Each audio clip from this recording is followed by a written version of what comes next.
Dis-nous, quand cela arrivera-t-il et quel sera le signe de ton avènement et de la fin du monde?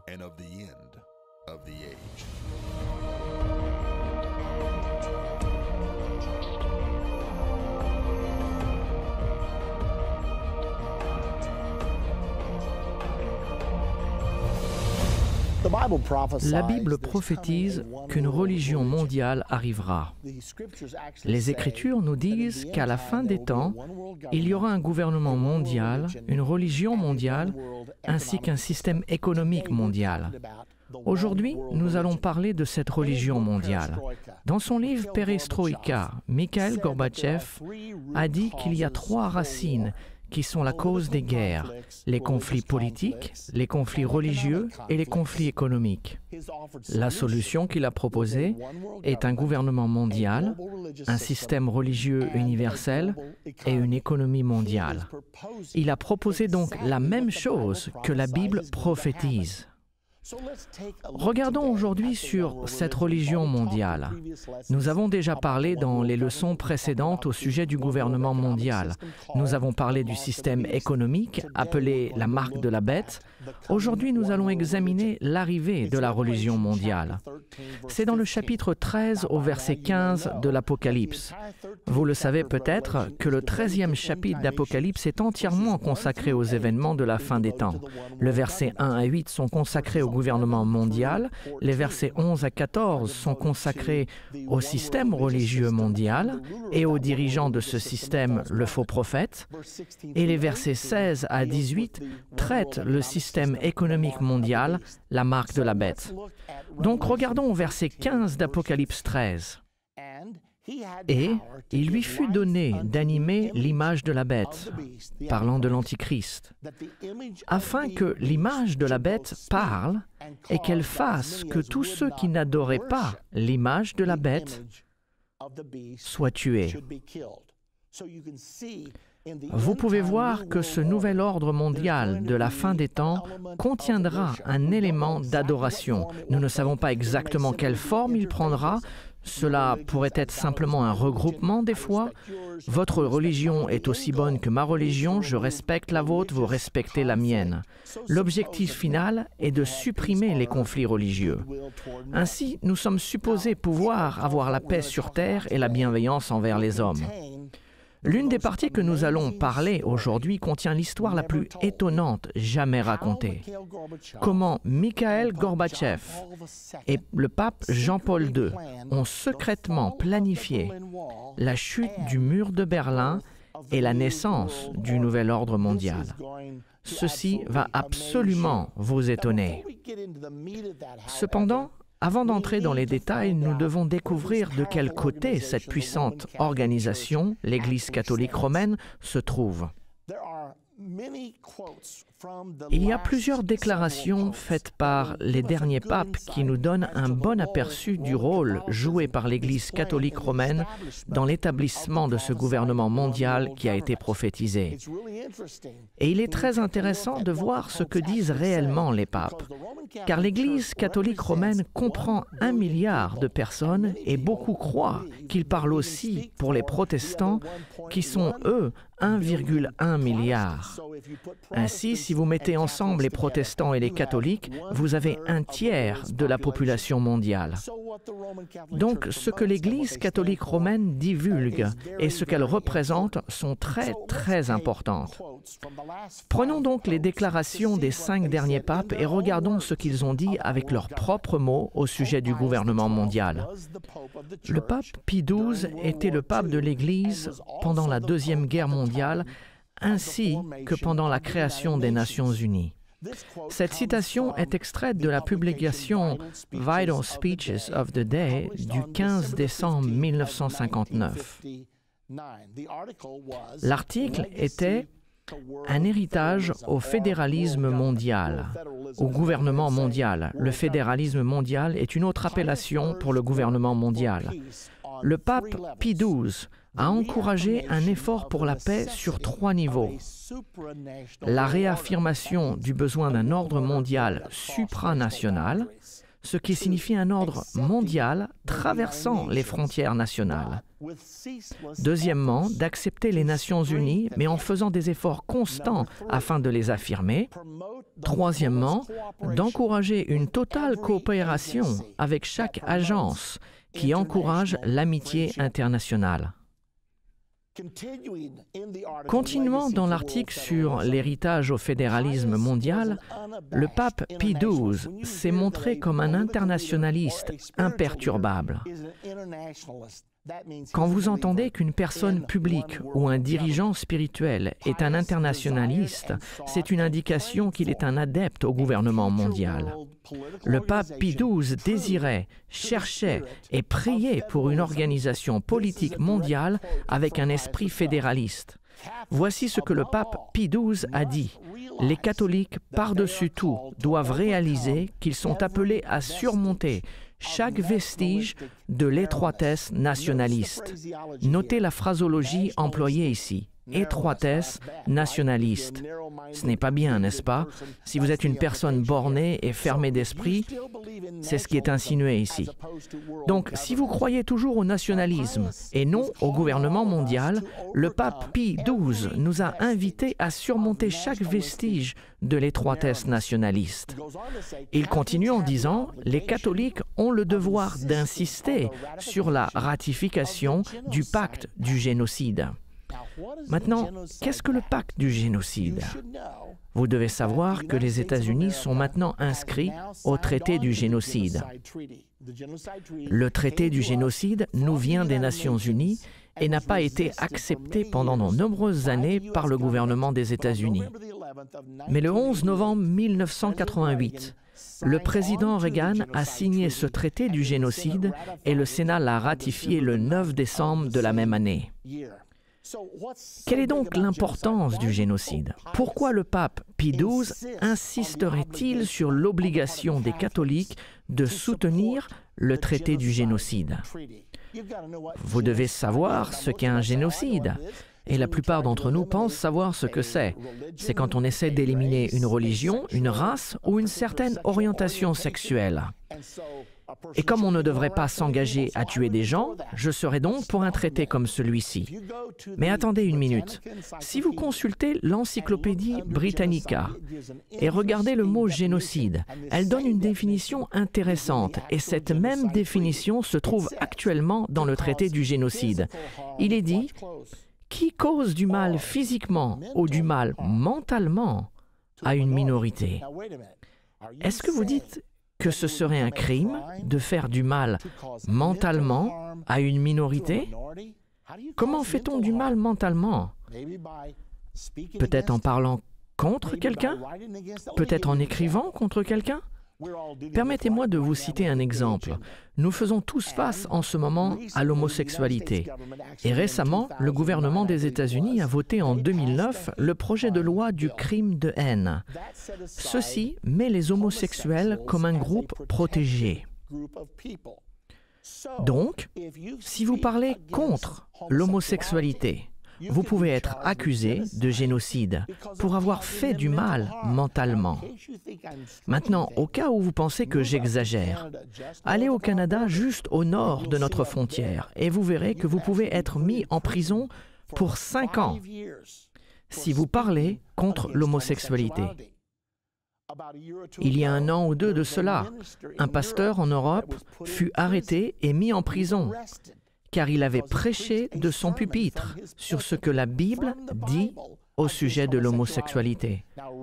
Maintenant, en réalisant que c'était un problème potentiel pour le projet de loi voté aux États-Unis, ils ont exempté les gens qui s'opposent à l'homosexualité pour des raisons religieuses. Mais ils n'ont pas accordé cette exemption à tout le monde.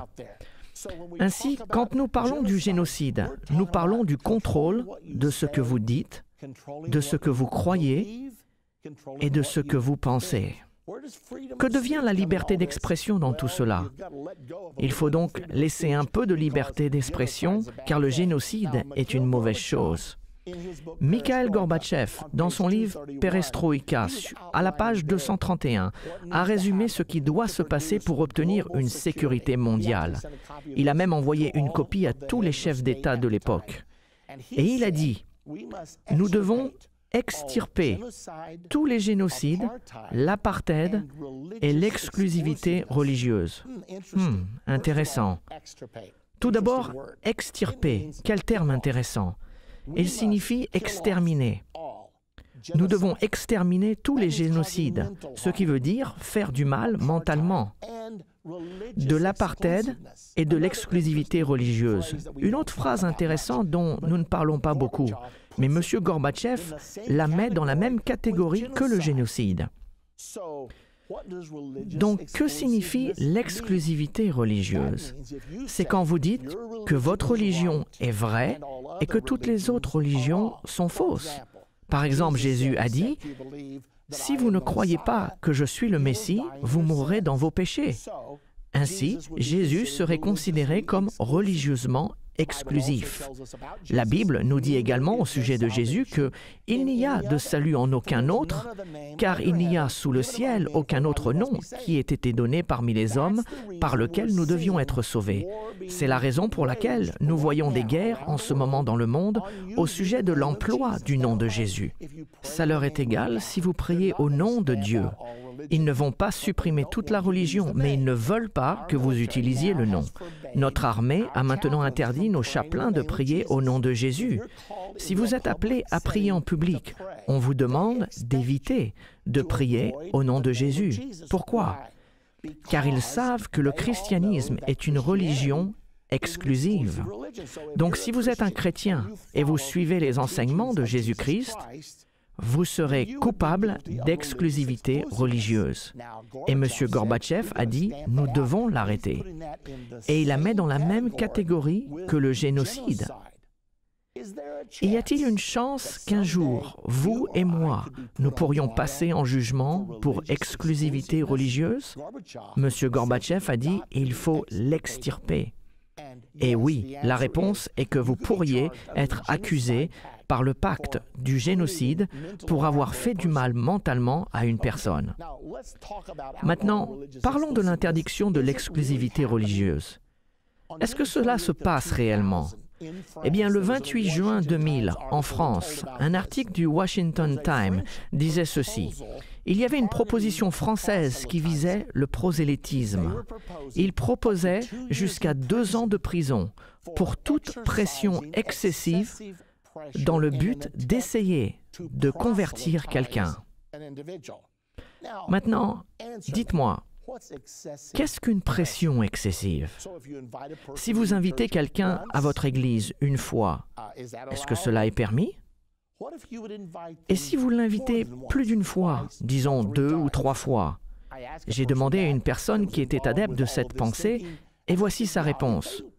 Oui, si vous leur demandez une fois et qu'ils ne veulent pas y aller, et que vous leur redemandez, cela deviendra une pression excessive. Nous parlons d'une loi en France passible de 2 ans de prison pour ce crime nébuleux, d'employer la pression excessive afin de convertir quelqu'un à votre religion. De plus en plus de nations dans le monde adoptent des lois contre le prosélytisme. La plupart des pays musulmans ont depuis longtemps des lois anti-prosélytisme. Donc la question est la suivante. Est-ce que l'exclusivité religieuse est un crime de haine? Nous avons besoin de le savoir. Donc, revenons aux citations de nos papes au sujet du gouvernement mondial. Nous avons déjà regardé le pape Pie XII. Il a quitté ses fonctions en 1958 et le pape Jean XXIII lui a succédé. Il a été connu comme le pape bien-aimé. Tout le monde l'aimait bien. Il a publié une encyclique dans le Look Magazine du 2 juillet 1963. L'encyclique était « Pacem in terris », ce qui signifie « paix dans le monde » ou « paix sur la terre ». Avec son appel aux Nations Unies à devenir plus égales à l'importance et à la noblesse de ces tâches. l'encyclique du pape a plaidé pour la création d'un gouvernement mondial, avec toute la puissance de sa meilleure preuve théologienne sur l'existence de Dieu. Ces mots ne sont pas les miens, je suis en train de les lire dans le Look Magazine. Dans le langage du Vatican, Pacem in Terris, ou la paix sur terre, appelle le gouvernement mondial une autorité publique, mais le définit comme ayant la puissance universelle et doté des moyens appropriés pour la poursuite efficace du bien commun. Le pape a soutenu qu'un tel gouvernement devait être créé car toutes les nations deviennent maintenant interdépendantes. Un appel à l'action par le pape Jean XXIII, remontant aux années 1958 à 1963, pour un système de gouvernement mondial. Maintenant, souvenez-vous ce que nous faisons aujourd'hui. Nous prenons du temps pour prouver que tous les papes des temps modernes ont été des croyants et des initiateurs de l'établissement du gouvernement mondial. Que vous pensiez que c'est une bonne ou une mauvaise chose, je veux tout simplement que vous compreniez où cette puissante organisation, l'Église catholique romaine, se situe. Avant la fin, nous vous montrerons par les Écritures qu'il y aura une union entre la politique et la religion pour former ce système de gouvernement mondial prophétisé, et vous saurez qu'elle est bien plus avancée que ce que nous pensons. Notre prochain pape est le pape Paul VI. Son encyclique s'appelle Populorum Progressio. Il a été publié le 26 mars 1967. Voici ce qu'il a dit. « Qui peut ne pas voir le besoin et l'importance de la réalisation progressive d'une autorité mondiale capable de prendre une mesure efficace sur le plan judiciaire et politique ?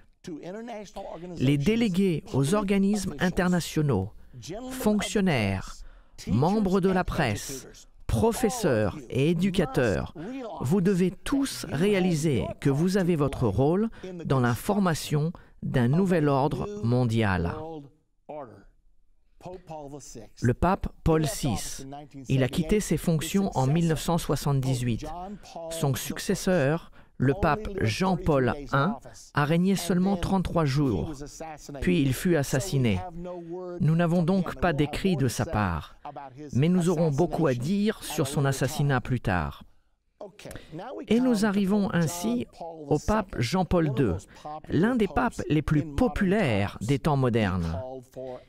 Il a appelé à un nouvel ordre mondial, tout comme les autres.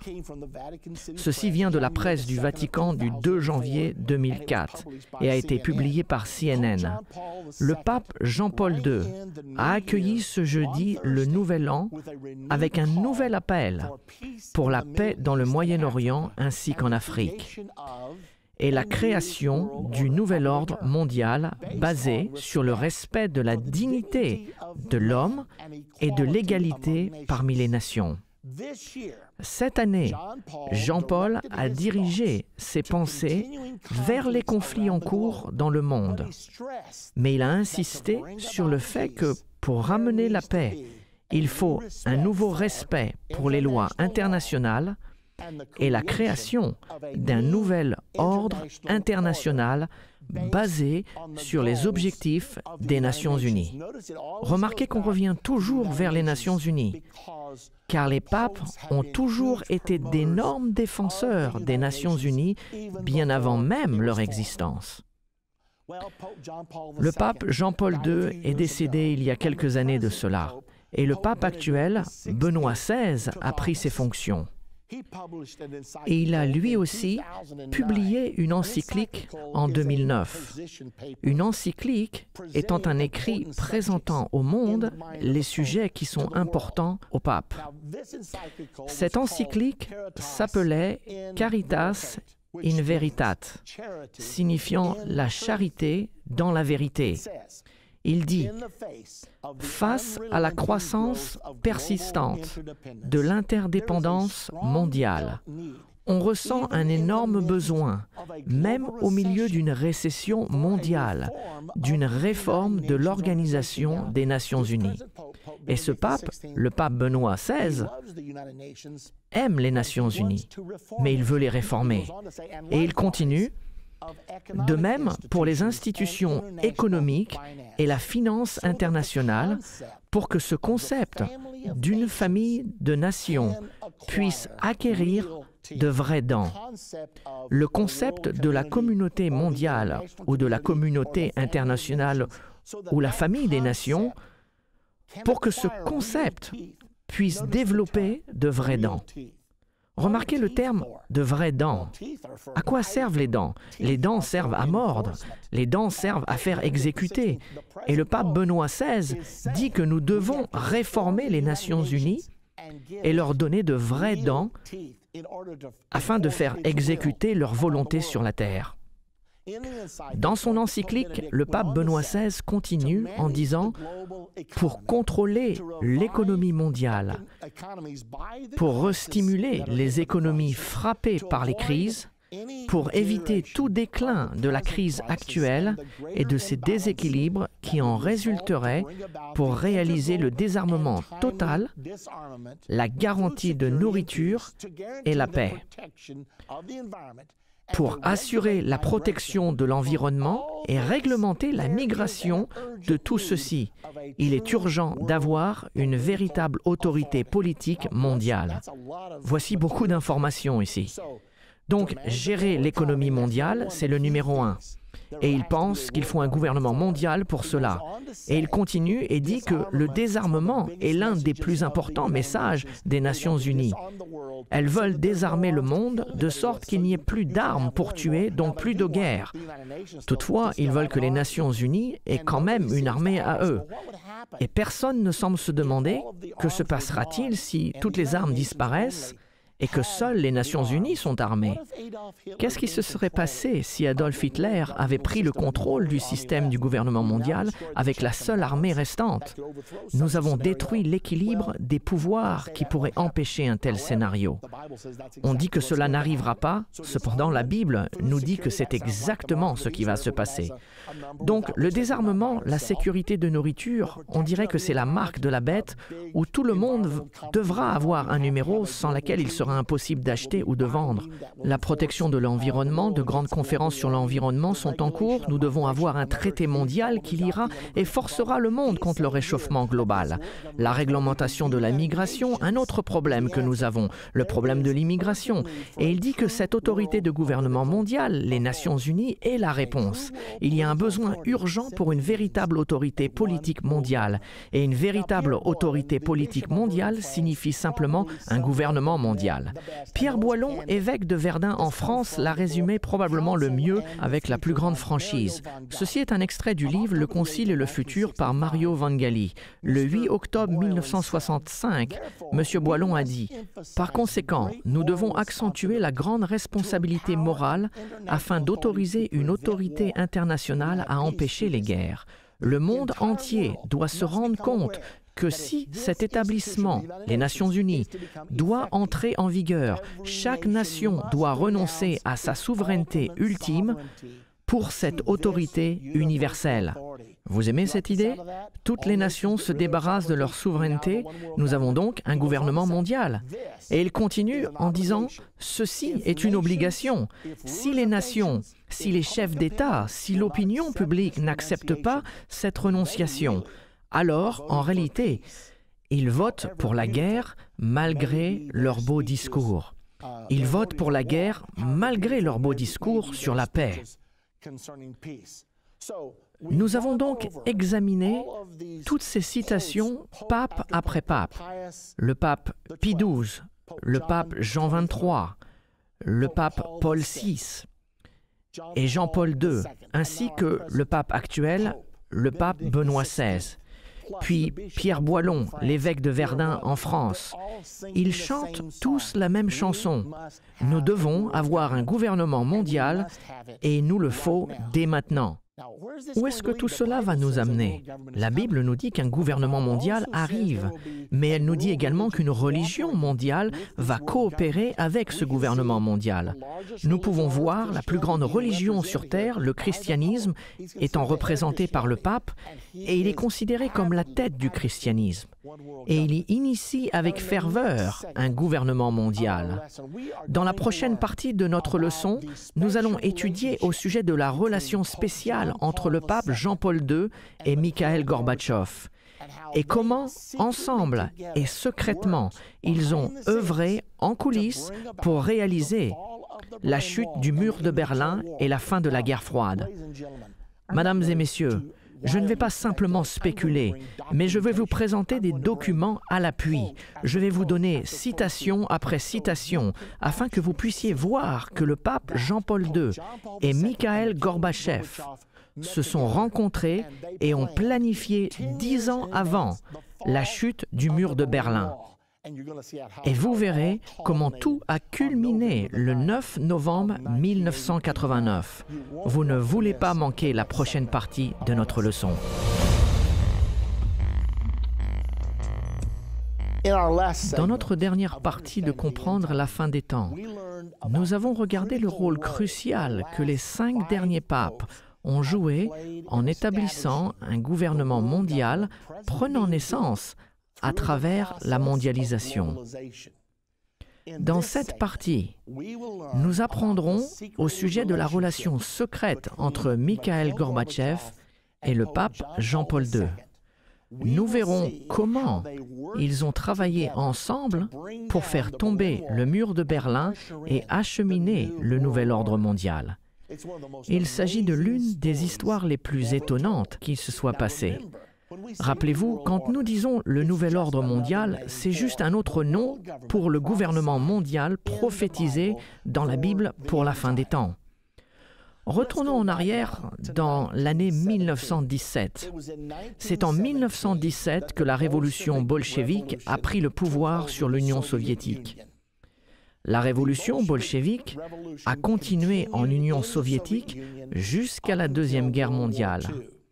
Et en 1942, le communisme ne dominait qu'un seul pays, l'Union soviétique, ce qui représentait environ 6% de la population du monde. Cependant, en 1962, le communisme dominait sur 50% de la population. Maintenant, pensez à ceci. 6% en 1942, 50% en 1962. C'était une révolution étonnante qui balayait notre monde. Comment cela s'est-il passé? Ce qui s'est passé, c'est qu'à la fin de la Deuxième Guerre mondiale, à Yalta, on a donné à l'Union soviétique le contrôle de toute l'Europe de l'Est. Ils ont pris le contrôle de la Pologne, de la Tchécoslovaquie, de la Yougoslavie, de la Roumanie, de la Lituanie, de la Lettonie, de l'Estonie et bien sûr l'Allemagne de l'Est. Et en plus de cela, en 1949, le communisme a traversé la Chine, prenant le contrôle de la nation la plus peuplée du monde. Donc, de 1942 avec 6% à 1962, la moitié du monde était maintenant sous le talon de fer du communisme. Il semblait que le communisme prenait le pouvoir sur le monde entier. Henry Kissinger a même déclaré que les jours du capitalisme étaient peut-être finis. Le pape Jean XXIII, voyant cette grande vague rouge qui avançait sur le monde, a eu une décision à prendre. Est-ce que l'Église combattrait contre l'avancée du communisme ou était-il trop puissant? Devons-nous faire alliance avec le communisme? L'Église était plus favorable vers une économie de type socialiste qu'une économie d'entrepreneurs. Il l'appelait la justice sociale et il pensait qu'il était temps pour une redistribution de biens légitimes. Par conséquent, en 1961, le pape Jean XXIII a appointé M. Agostino Casaroli afin de créer des liens avec le monde communiste. Eh bien maintenant, avançons jusqu'en 1978. Alors que je voyageais dans la ville de Chicago, j'ai allumé ma radio et il y avait un débat en cours et ils interviewaient un homme du nom de Malachi Martin. Il venait juste d'écrire un livre intitulé « Le dernier conclave ». Cela a attiré mon attention. Je savais que le conclave était l'élection d'un pape. Et je savais que le dernier conclave signifiait la dernière élection d'un pape. Que disait cet homme et qui était-il? J'ai continué à l'écouter et je me suis aperçu que Malachi Martin était un prêtre jésuite et il était un prêtre catholique jusqu'au jour de sa mort. Il était donc un connaisseur. Il avait enseigné à l'Université du Vatican à Rome pendant 6 ans et en plus, il était un ami intime du pape Jean XXIII. J'étais donc intéressé par ce que cet homme avait à dire. Alors qu'il continuait son histoire, il disait qu'il y avait un grand débat au sein de l'Église catholique romaine. Il pensait que le prochain pape devait être communiste. Cependant, Martin croyait que si le prochain pape était communiste, et si le communisme prenait possession de l'Église, alors il prendrait contrôle sur le monde entier pour finalement détruire l'Église. J'étais si intéressé par ce qu'il disait, car les prophéties de la Bible disent que c'est ce qui va se passer dans l'avenir. La Bible parle d'un gouvernement mondial qui contrôlera le monde en alliance avec la religion. Et après qu'ils avaient utilisé leur alliance avec la religion pour obtenir le contrôle, cette puissance politique se retournera et détruira les éléments religieux. Je savais donc ce que Malachi Martin disait à la radio était dans la Bible. Évidemment, j'étais très intéressé par ce qu'il disait. En fait, je suis allé le même jour pour acheter ce livre appelé « Le dernier conclave ». Martin a continué à dire dans son interview que le pape Paul VI était sur le point de mourir à l'époque. C'était en 1978 et on se bousculait pour la position du choix du prochain pape et pour prendre le contrôle de la puissante entité appelée l'Église catholique romaine. Et plus tard, en 1978, le pape Paul VI est effectivement mort. Le conclave s'est réuni et un nouveau pape a été élu. Le pape Jean-Paul I était le nom qu'il a pris pour régner. Et après avoir été élu, il n'a régné que 33 jours avant de mourir subitement. J'observais tout le processus en essayant de déterminer si le pape de Malachi Martin était élu pour purifier l'Église de la corruption et remettre l'Église dans sa mission spirituelle, ou si le pape élu allait être pro-communiste. Je ne pouvais pas le savoir puisqu'il n'a régné que 33 jours. Mais tandis que j'essayais de comprendre tout cela, le pape est mort. C'était étonnant car on disait que ce pape était en bonne santé, il n'était âgé que de 65 ans et n'avait jamais eu de problème cardiaque dans sa vie, et néanmoins, ils ont dit qu'il était mort d'une crise cardiaque pendant la nuit. Je ne savais pas quoi penser. Alors que j'étudiais, en lisant des articles pour essayer de comprendre, j'ai remarqué un livre intitulé « Au nom de Dieu » par David Yallop. Et tout de suite après, un autre livre est sorti intitulé « Pontife » de Gordon Thomas et de Max Morgan Wheat. Puis un autre livre par Malachi Martin est sorti. Ce livre était intitulé « Le Vatican ». Tous ces livres s'accordaient pour dire que le pape avait été assassiné et ils donnaient des preuves très convaincantes. Dans son livre « Le Vatican », Malachi Martin a dit qu'il avait été assassiné. Puis, je l'ai invité dans notre émission de radio « Politique et religion » et je lui ai demandé de but en blanc, « Monsieur Martin, est-ce que le pape Jean-Paul I a-t-il été assassiné ?» Et il m'a répondu, « Il n'y a aucun doute pour nous qui travaillons à l'intérieur de l'Église catholique romaine que le pape a bien été assassiné. » Apparemment, Le pape Jean-Paul I était le pape que Martin préférait et il pensait qu'il aurait pu ôter la corruption de l'Église. Mais il y avait des forces dans l'Église qui étaient déterminées et ils étaient si près de prendre le contrôle de l'Église qu'ils n'allaient pas permettre à Jean-Paul I de tout gâcher. Et si vous avez quelques doutes, laissez-moi vous dire ce qui s'est passé le jour où Jean-Paul I est mort. Il y avait un homme responsable de la Banque du Vatican. Son nom était Paul Marcinicus. Il était accusé de beaucoup de corruption, si importante que le gouvernement italien a donné l'ordre de l'arrêter. Imaginez-vous, arrêter le banquier du Vatican. Il a évité son arrestation en restant à l'intérieur des murs du Vatican. Vous savez probablement que le Vatican est un État souverain par lui-même et le gouvernement italien n'était pas autorisé à entrer pour exécuter cette arrestation. Ainsi, il a évité l'arrestation. Eh bien, le pape Jean-Paul I avait ordonné que Paul Marcinicus ne soit plus responsable des milliards d'euros de la Banque du Vatican. Et ce même jour, il a demandé qu'une sanction soit donnée au puissant archevêque de Chicago, le cardinal Cody. Il a été dit 2 ou 3 ans auparavant que Cody avait détourné de l'Église 1,3 million de dollars pour une femme en Floride.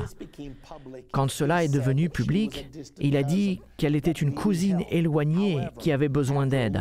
Cependant, après une petite investigation journalistique, il s'est révélé qu'elle était une amie du cardinal Cody. Sachant cela, le pape Jean-Paul I a ordonné la destitution de Marcinicus le jour même et a sanctionné le cardinal Cody. Mais aucun de ces ordres n'a été réalisé. Au lieu de cela, le pape est mort cette même nuit. Il était donc temps pour un autre pape. Tous les prélats sont revenus à Rome pour aller à la chapelle Sixtine. Et quand la fumée est sortie de la cheminée de la chapelle Sixtine, ce qui est le signal qu'un nouveau pape est élu, l'annonce était faite: Karol Wojtyła de Pologne. Et tout le monde a dit: qui est-il? Il a pris le nom de pape Jean-Paul II pour régner. Maintenant, ce pape était le plus jeune pape élu depuis 154 ans. Il était le premier pape non italien depuis 455 ans. C'était un choix révolutionnaire, car normalement, les papes viennent d'Italie, car l'Église était appelée l'Église catholique romaine. Mais il est devenu le premier pape non italien depuis 455 ans. Mais voici la chose la plus importante. Il était le premier pape à venir d'un pays communiste de toute l'histoire de l'Église catholique romaine. Et la chose qui l'a rendu célèbre était qu'il a présidé en Pologne l'Église sous le communisme pendant 45 ans. Et l'Église a non seulement survécu, mais elle a prospéré sous cette organisation, cette alliance entre le catholicisme et le communisme. Et pendant que les votes étaient comptés dans le conclave pour déterminer qui serait le nouveau pape, savez-vous ce que M. Wojtyła lisait pour passer le temps? La revue communiste internationale, la publication officielle du communisme international. Étonnant, n'est-ce pas? Puis, dans la première année de son règne, il est allé aux Nations Unies pour donner un discours. Et durant son discours, il a souhaité une redistribution massive des richesses, ce qui est tout simplement la base de la plateforme du communisme. Il s'est avéré que le communisme a eu au moins un pape qui pouvait travailler avec eux, si ce n'est un pape communiste. Et à la page 560 de son livre « Le Vatican », il est intéressant de voir les choses que Malachi Martin avait à dire sur ce pape. Martin a déclaré que ce nouveau pape a dit à ses proches collaborateurs « Je planifie de faire de la Pologne un modèle. Nous leur montrerons aux soviétiques comment faire fonctionner le socialisme. Le socialisme ne fonctionnait pas bien pour la Russie soviétique, car les gens étaient payés, qu'ils travaillent ou non. Il n'y avait aucune motivation à travailler. Alors l'économie du bloc soviétique s'effondrait de plus en plus. Ce pape a donc dit, nous pouvons leur montrer comment cela doit marcher. Tout cela était dit en 1979. Le pape a dit, je ne prévois pas de dire aux soviétiques comment nous allons les enterrer, mais plutôt leur montrer comment résoudre le problème dont ils savent eux-mêmes que cela va les enterrer. Je vais leur donner un modèle où la religion, la moralité et la vie culturelle sont totalement détachées et indépendantes du contrôle politique. Et une personne de l'entourage du pape a demandé « Ce modèle serait-il la Pologne ?» Le pape a hoché la tête. Mais plus qu'un modèle pour les soviétiques, nous aurons aussi produit un modèle pour toute l'Europe. Maintenant, pensez à cela. Souvenez-vous que le pape Jean XXIII avait établi M. Agostino Casaroli comme agent vers les communistes dans les années 1961. Qu'a fait le pape Jean-Paul II pour M. Agostino Casaroli? Il l'a nommé en 1979 pour être le secrétaire d'État du Vatican. Il a mis cet homme dont la spécialité était d'établir les alliances entre le communisme et le catholicisme, et il le met maintenant à la tête des affaires étrangères de l'Église catholique romaine. Choix intéressant. C'était en 1979. En 1980, une union de travailleurs était formée en Pologne appelée Solidarité. Elle était conduite par M. Lech Walesa. Il était un dirigeant syndical et également un catholique romain très fervent. Quand ce syndicat s'est formé, des choses intéressantes se sont passées. Tout d'abord, les communistes l'ont craint. Que fait ce pape? Ils savaient que le pape était derrière tout cela. Les communistes ont donc banni ce mouvement syndical en Pologne et ont mis Lech Walesa en résidence surveillée pendant 2 ans. Cependant, c'était au même moment qu'un nouveau, jeune, fougueux dirigeant s'élevait à l'intérieur de l'Union soviétique, et son nom était Mikhaïl Gorbatchev. Et au début des années 1980, il gagnait de l'autorité, prenant de plus en plus d'influence. Et finalement, en 1985, il était élu en tant que président du Politburo soviétique et est devenu le dirigeant de l'Union soviétique. Entre 1985 et 1989, les choses changeaient en Union soviétique et dans le monde. Mikhaïl Gorbatchev parlait sans cesse au sujet de liberté, de la liberté religieuse, et personne ne savait s'il fallait le croire ou pas. Il était un dirigeant soviétique d'un style différent qu'auparavant. Et finalement, en 1989, n'oubliez pas qu'Agostino Casaroli travaillait dans l'ombre en tant que secrétaire d'État du Vatican et il établissait toujours des relations avec le monde communiste. En 1989, le parti syndical Solidarité en Pologne était légalisé et autorisé à se présenter aux élections. Le syndicat Solidarité a remporté l'élection en Pologne avec une très grande majorité. Avant cela, il y a eu des efforts de réforme dans d'autres pays communistes sous l'influence soviétique, mais les chars soviétiques étaient venus en force pour l'estomper. Je parle de la Hongrie en 1956, je parle de la Tchécoslovaquie en 1968. Les chars se sont avancés, écrasant les mouvements réformistes. Donc tout le monde retenait son souffle lorsque le mouvement Solidarité a gagné l'élection et allait gouverner la Pologne. Est-ce que les chars allaient recommencer? Eh bien, la réponse est non. Et puisque les Soviétiques n'ont pas envahi la Pologne, très rapidement, la révolution a commencé à traverser les autres pays soviétiques. Et un pays après l'autre abandonnait le régime marxiste et adoptait un gouvernement plus libéral. On l'a appelée la révolution de velours. Plusieurs mois au cours de l'année 1989 étaient étonnants à observer. Et finalement, lorsque cette révolution de velours a traversé l'Europe de l'Est, Mikhaïl Gorbatchev est allé au centre du problème, au rideau de fer, au mur de Berlin. Il est allé en Allemagne de l'Est et a rencontré le chancelier Erich Honecker. Son message à Honecker était de se joindre à cette révolution ou bien d'être mis de côté. Je n'oublierai jamais quand j'ai lu ces déclarations et que j'ai pensé que Gorbatchev était favorable à ces choses. J'ai été stupéfié alors que j'observais cela. Eh bien, le point culminant de la révolution de velours était dans l'effondrement du mur de Berlin le 9 novembre 1989. Je me souviens me dire « Qu'est-ce que Gorbatchev pense de tout cela ?» Peu après, j'ai vu une vidéo de lui applaudissant alors que le mur est en train de tomber. Il était donc complice dans ce plan.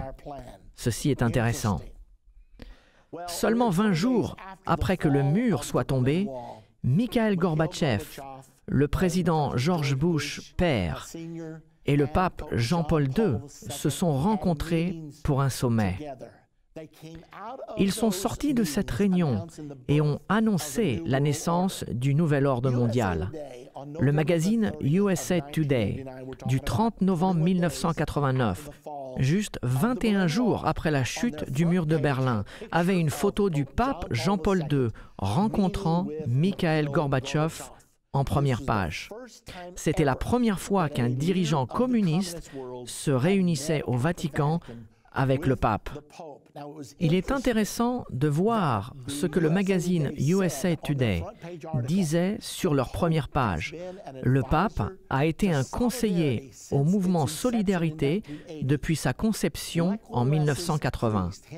Le prêtre de Lech Walesa, Henri Jakowski, n'était jamais très loin du dirigeant du mouvement Solidarité. Maintenant, les Soviétiques savaient cela. Ils savaient que la main du pape travaillait avec celle de Lech Walesa au travers de son prêtre, Henri Jakowski. Cet article a même montré une photo du pape avec M. Gorbatchev ensemble. Et pendant les présentations, lorsque M. Gorbatchev a été présenté au pape, devinez à qui a été donné l'honneur de faire les présentations. Vous avez probablement déjà deviné, M. Agostino Casaroli. Nous voici en 1961 recevant pour but de construire des liens entre le catholicisme et le communisme. Et maintenant, le voici introduisant fièrement le pape Jean-Paul II à Mikhaïl Gorbatchev. Mission accomplie. La chute du mur de Berlin était en fait la naissance du nouvel ordre mondial. Time Magazine, le 11 décembre 1989, déclarait ceci. Quand le vicaire de l'Empire maléfique a rencontré le vicaire de Christ au Vatican la semaine dernière, ce qu'il a dit au sujet de la religion aurait été une idéologie hérétique à Lénine et à tous les dirigeants soviétiques qui l'ont suivi. Mikhaïl Gorbatchev a dit au pape Jean-Paul II, « Nous avons changé notre attitude sur certaines choses, notamment la religion. Désormais, nous ne procédons pas seulement à partir de l'hypothèse que personne ne devrait interférer dans la conscience de l'individu, mais nous disons également que les valeurs morales que la religion apporte et incarne depuis des siècles, que ces valeurs peuvent aussi aider dans le renouvellement de notre pays. » Le pape a dit qu'il enseignerait cela aux communistes. Il semblerait qu'il a bien réussi. Il continue en disant « Il semblerait que M. Gorbatchev, pour des raisons pragmatiques ou autres, soit devenu un croyant dans la capacité qu'a la religion à motiver le peuple soviétique à sortir leur pays de ce marasme économique. » C'est exactement ce que le pape a dit qu'il ferait à la page 560 du livre Le Vatican. Il a dit cela en 1979. Et nous voici 10 ans après. L'alliance entre le catholicisme et le communisme s'est achevée par la naissance du nouvel ordre mondial. Dans la prochaine partie de Comprendre la fin des temps, nous allons apprendre que la Bible prophétise cette alliance dont je viens de vous parler et que vous ignorez peut-être. C'est une histoire qui n'a jamais été dite. La Bible prophétise cette alliance entre le catholicisme et le socialisme. Nous entendons aujourd'hui le pape Benoît XVI nous parler au sujet de la justice sociale, ce qui est un autre mot pour le socialisme. Nous allons également apprendre des Écritures. Dans notre prochaine partie, nous allons apprendre où cette union entre la religion et le socialisme nous amènera, juste avant l'avènement de Jésus-Christ sur terre. Donc, ne manquez pas notre prochaine partie.